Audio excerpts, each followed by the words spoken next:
अस्सलाम वालेकुम। आज की वीडियो भी बहुत अहम है क्योंकि आज की वीडियो में मैं आपको बताने जा रहा हूँ कसम पुरसी के बारे में। क्योंकि इस कसम पुरसी को बहुत सारे लोग कसम पुरसी कहते हैं और भी बहुत अलग अलग नाम इसका दिए हुए हैं जो तलफ़ुज़ के एतबार से बिल्कुल गलत है। आज की वीडियो में मैं इसका मानी भी बताऊंगा, मफ़हूम भी बताऊंगा, सही तलफ़ुज़ भी बताऊंगा। तो चलिए हम वीडियो शुरू करते हैं। ये लफ्ज़ जो आया है कस मपुरसी, कस अलग है और मपुरसी अलग है। इसी तरह है ख्वाह मखाह, ख्वाह मखाह, मखाह मपुरसी, बिल्कुल उसी तरह है। कस मपुरसी, ख्वाह मखाह।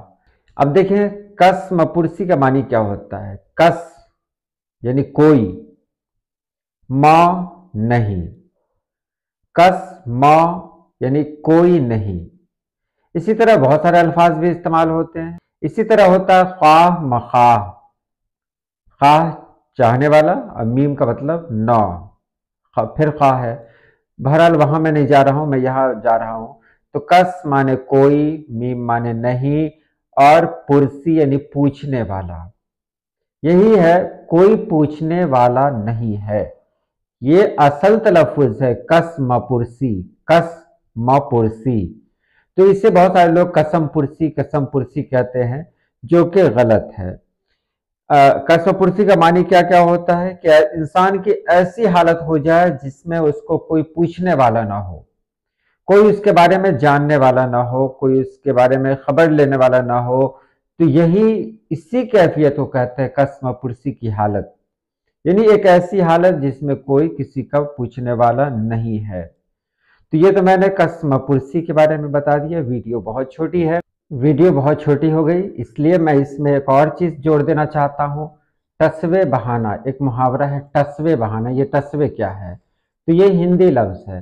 हिंदी में जब इसका मानी मैंने ढूंढा तो बहुत सारे मानी मिले। टसवे, टेसवे, एक फूल का नाम है, एक फूल है जो बहुत मशहूर है, वहाँ से आया। लेकिन यहाँ जो मैं मानी बताने जा रहा हूँ, टेसवे बहाना, जो एक मुहावरा है और ये मशहूर मुहावरा है, तो यहाँ इसका अलग मानी मैं आपको बताने जा रहा हूँ। टसवे बहाना कहते हैं आंसू बहाना, लेकिन वो आंसू नहीं जो आमतौर से कोई इंसान रोता है उसके आंसू निकलते हैं। वो आंसू जो झूठ मूठ के हों, जो बनावटी आंसू हों। तो बनावटी आंसू के लिए इस्तेमाल होता है टसवे बहाना, कि वो मुझे देखकर टसवे बहाने लगी। टसवे मतलब बनावटी आंसू यानी बनावटी रोना। तो यहाँ टसवे बहाने का मानी ये हुआ।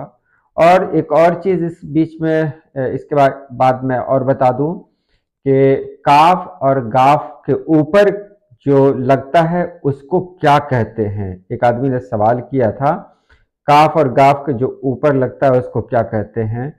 तो यहाँ पर मैं आपको बता दूं कि काफ और गाफ के ऊपर जो लगता है उसको मरकज कहते हैं, मरकज। तो चलिए आज के लिए इतना ही, फिर मिलते हैं किसी नई वीडियो में। अल्लाह पाक आप सभी लोगों को खुश रखे, आबाद रखे। अल्लाह हाफिज।